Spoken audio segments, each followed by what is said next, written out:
Alright, people, I'm just recording this and I'm sending to you guys. Okay, alright. So we'll just solve these problems. Okay, so the term used for pull or push. Okay, so what is the term that has been used for pull or push? So Newton, we know that it's an unit and not a term. Okay, it is not a term used for pull or push. Speed, okay, speed is distance travel upon time taken. Okay, so it has nothing to do with pull or push. Mass is matter contained in it. Okay, hence term used for pull or push is force. Okay, so answer is force. Oops.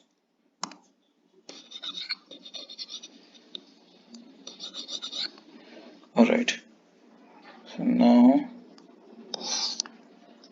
okay, okay. The second one, Newton is a unit of. So Newton cannot be a unit of Newton itself. So it has to be something else. Okay. Newton is a unit of speed. No, speed has a unit meter per second. So this is not. Mass, the unit of mass is kilogram. Hence Newton, the unit of Newton is force. So the answer is force.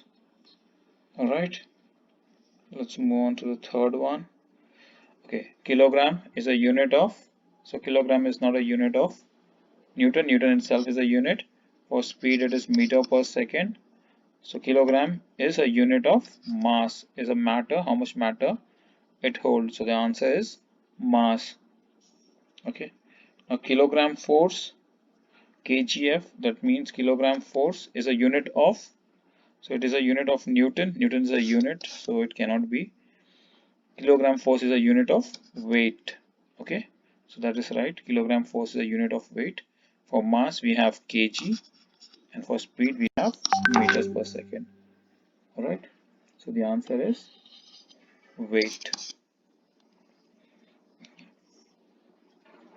A force does not changes. So what the force does not changes the length. Okay, now this is not right. So if you have a spring, okay, uh, okay, something like that. Okay, and if you put a weight over here, okay, there is nothing but a force. So you are applying a force downwards. This thing will elongate. Okay, so it will expand. All right. So yes, when the force is applied, length will increase. Mass, yes, mass won't change. Mass will remain constant. So force does not changes mass. So the answer is mass. Shape, of course, it is changing the shape. This is getting elongated. So shape is also getting changes.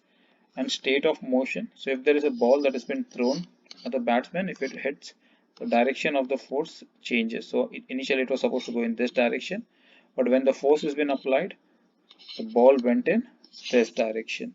So force can change the direction of motion. So what force can't do? It can't change mass. Okay, so answer is mass. Okay, now let's come to friction.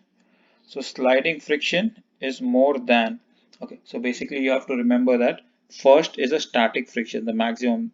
When the object is at ground, okay, it has maximum friction. Once you start pushing it, before it just starts, we call it as static friction. Okay, once it starts sliding, okay, once it starts moving, we call it as sliding. Since it starts sliding, oops. Okay, it is called as sliding friction because it has started sliding.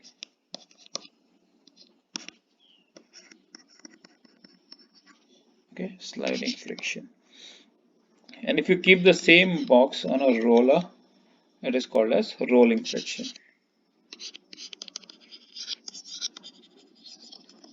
Okay, so static friction, okay, it is maximum. So static friction is maximum. Then comes sliding friction, and then comes rolling friction. So you require minimum force when it comes to rolling friction. So sliding friction is more than, so sliding friction, okay, it is more than rolling friction, okay, and it is less than static friction, okay. So the answer is sliding friction is more than sliding friction. No, it is sliding itself. So sliding friction is more than rolling friction. So answer is rolling friction, okay. Next, static friction is more than, now static friction, okay. So we just discussed that static friction, oops, static friction, okay, it is maximum, okay. So it is more than both sliding friction and rolling friction, okay. So here you can say that sliding friction, it is more than sliding friction. Yes, it is more than rolling friction. It is more than static friction. No, it is same because it is static. And here the answer is it is both sliding and rolling. So the answer would be this one. It is both sliding and rolling friction. So static friction is more than both sliding friction and rolling friction. It is difficult to, okay, so it is difficult to open an ink pot with a greasy or oily hands, okay. So if your hands are oily and if you try to open any bottle, it will be difficult. Why it is difficult?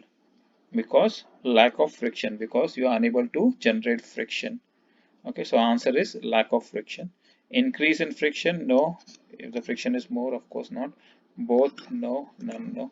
So answer is lack of friction, okay. It is difficult to walk on road. Again, the same reason. It is difficult to walk on wet road because of wetness, or maybe a soapy water is there, or oil. We are unable, because the friction has been reduced, so it becomes difficult to walk, okay.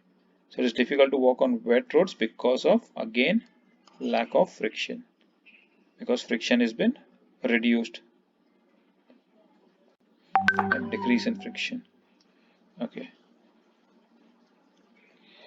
Next, last one. 1 kgf is equal to dash Newton, okay. So 1 kgf is kilogram force. 1 kilogram force is 9.8 newtons. So remember this, 9.8 newtons. So sometimes you take it 10 newtons, just a round of figure for calculation purpose. But I want you to remember this. This is the exact figure. And maybe once you go to the higher classes, okay, if you take physics, say 11, 12 standard, you will be using this 9.8. So get a habit of using 9.8. Okay. So 9.8 Newton, that is the force of gravity with which Earth pulls all the objects. Okay, so 9.8 newtons is a round of thing, 9.8. All right. All right. Thank you so much. Bye.